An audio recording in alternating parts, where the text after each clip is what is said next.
I've just come back from Elon and I'm so full. Oh my god, Elon, what have you done?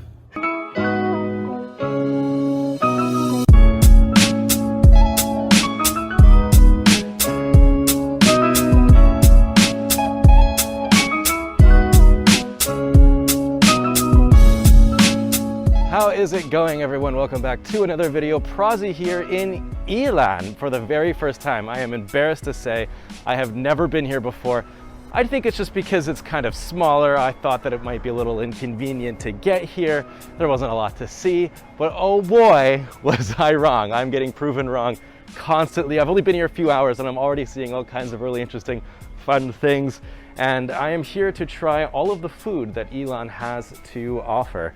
I've been through here on a few like Hongdous and trips around the island, but I've never actually spent any actual time in the city experiencing it. We just we're walking down this street, you know, pretty popular, pretty busy street, and then there's just this, I'm not sure if it's a military bunker or what, but it's some kind of old pillbox looking thing that's just decommissioned. Stuff like this that's just on the side of the road is so cool about Elon. Like, they just leave it here and, you know, grow interesting plants around it and stuff. Really cool. So let's just get right into it. I'm not gonna waste no time. It is morning, it is breakfast time. We're gonna hit up a shop and I'm gonna show you just how easy it is to order food around here. So even if you're arriving in Taiwan as a foreigner, you don't know any Chinese, don't worry about it, because I have a little secret to share with you guys.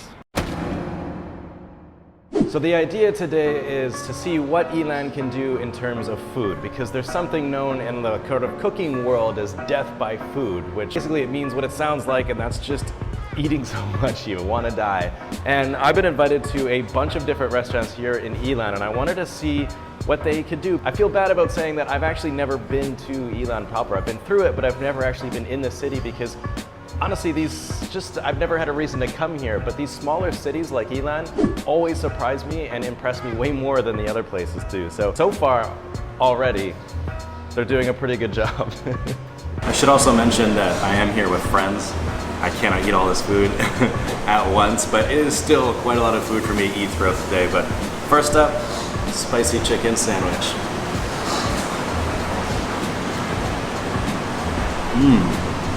Have you ever had Thai sauce before? Spicy and sweet, fried chicken, can't go wrong with that. That's just excellent. I used to work at a restaurant where they would sell Thai wings, which is Thai sauce over chicken wings. And this is exactly like that, but with added crunch from the lettuce, and the egg kind of mellows it a little bit. This is really good. Pork and cheese dumpling.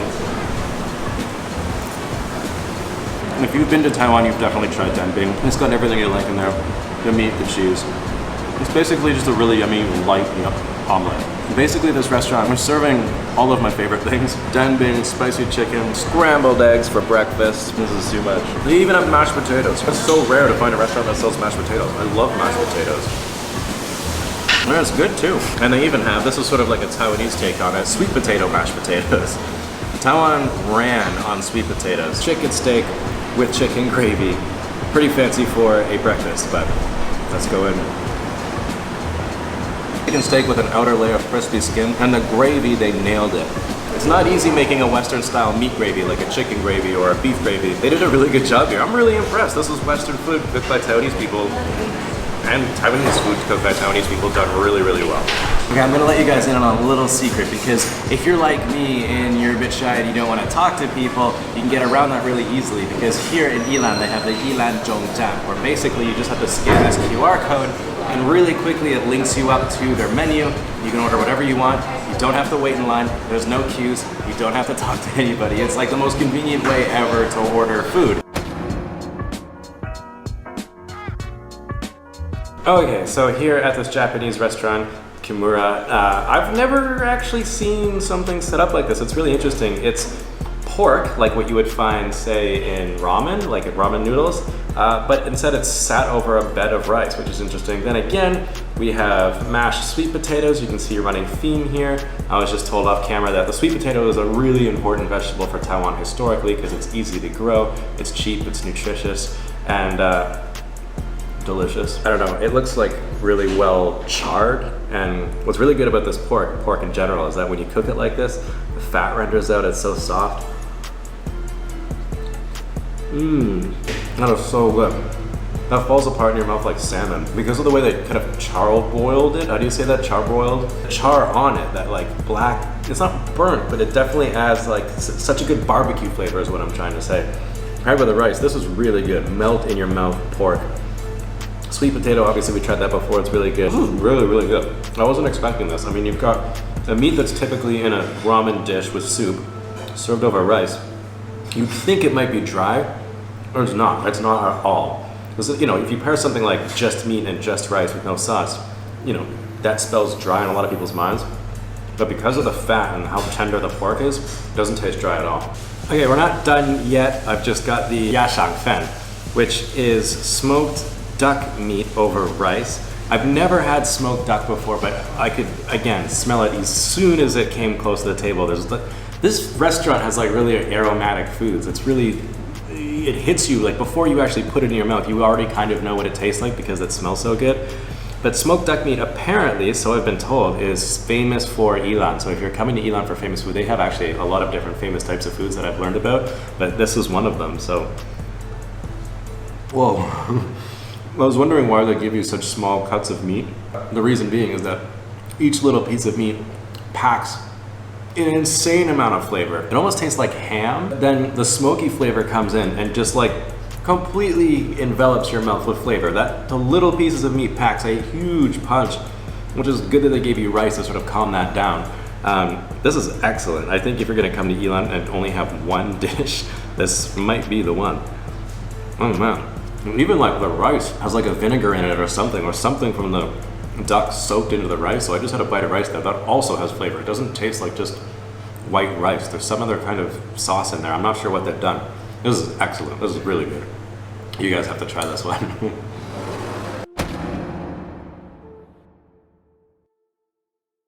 Okay, so I got my Hongdou Bing, and this one's really special. Can you guys see what's in there? This is really cool. That's actually like the boba balls that they put in bubble tea, and these guys have been clever enough to stick them inside the cake with what in Chinese this says butter, but I'm thinking it's gonna be like some kind of custard. But that's really interesting. I've never seen anyone do that before, but I think this is like their special flavor. This is like their specialty at this shop. I don't know how to keep the boba balls in the cake while I take a bite.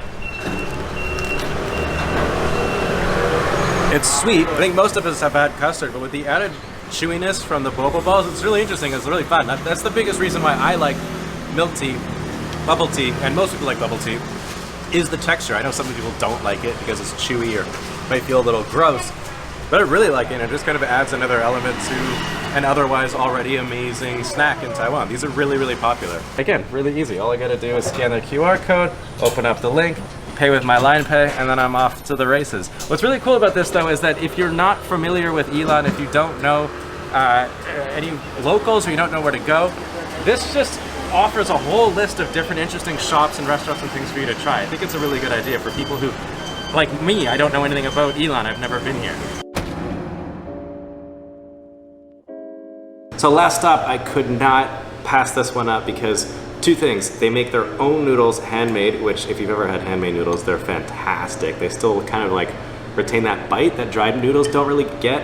Second thing is this is a sort of Sichuan style dish. I think it's called Hongdou Mian. Sichuan food is some of my favorite because it's really, really spicy. And especially if they use like a Sichuan numbing spice, which I understand a lot of people might not like. But I just really like how it kind of numbs your mouth in a weird way. It's a different type of spice that you might be used to. If you've never had it, I would highly recommend it. But already I'm super, super excited. That's perfect. One of my favorite kind of noodles ever. Just because, like I said, the noodles have that bite. They're handmade. It's not like any other noodle you've ever had. Mix it with the spice and then little bits of beef. It kind of acts as like sort of like, I don't want to say gritty because that sounds bad, but it's gritty in like a good way because it just adds a little extra layer to what you're eating when you have meat in it. Really, really good. 10 out of 10. I would highly recommend coming here if you want something that honestly isn't that expensive. For the amount of effort that goes in this, it's almost like artisanal. So those noodles were only 80 bucks. Super, super cheap, not expensive at all. And again, making it more convenient, I can just use line pay. You scan it in 2 seconds, type in the money, you pay them, and then you're on the way. I like to cook. I like to cook at home. Sometimes I like to think that I could actually cook a pretty decent meal, but then I go to places like where I just went and I have no idea how they got those flavors, how it just like absolutely bursting with it. It was so good. It makes me feel being bad about not being able to cook that well. You know what the best part about that Japanese place was? It's only $200 For everything we just ate, for the smoked duck and for the pork over rice, that whole thing is $200. Now, you can't sit in the restaurant now, but you can call in or order Food Panda. You can get his stuff. It's really, really good. And again, it also keeps coronavirus stuff away. You know, so you don't, not 1,000 people are touching one menu. You can just use the QR code. Unbelievable food. And also about the noodles that I had too. I thought about these noodles throughout the day. I want to be careful about saying this too often because it becomes less believable. But by the way, beautiful beach I'm on right now, randomly. That's just Ilan for you. Every corner you turn, there's just something cool to see. That's Turtle Island behind me, by the way. Anyways, I was thinking about the noodles, and they might be the best noodles I've had in Taiwan because, you know, Taiwanese people eat a lot of rice. So I don't get the opportunity to eat noodles, especially not noodles like that. But they seriously might be the best noodles I've had, or some of the best noodles at least I've had in Taiwan. So I would say of all the food, you definitely have to come to check those out. If you're in Ilan, those are the places to stop. Unbelievable food.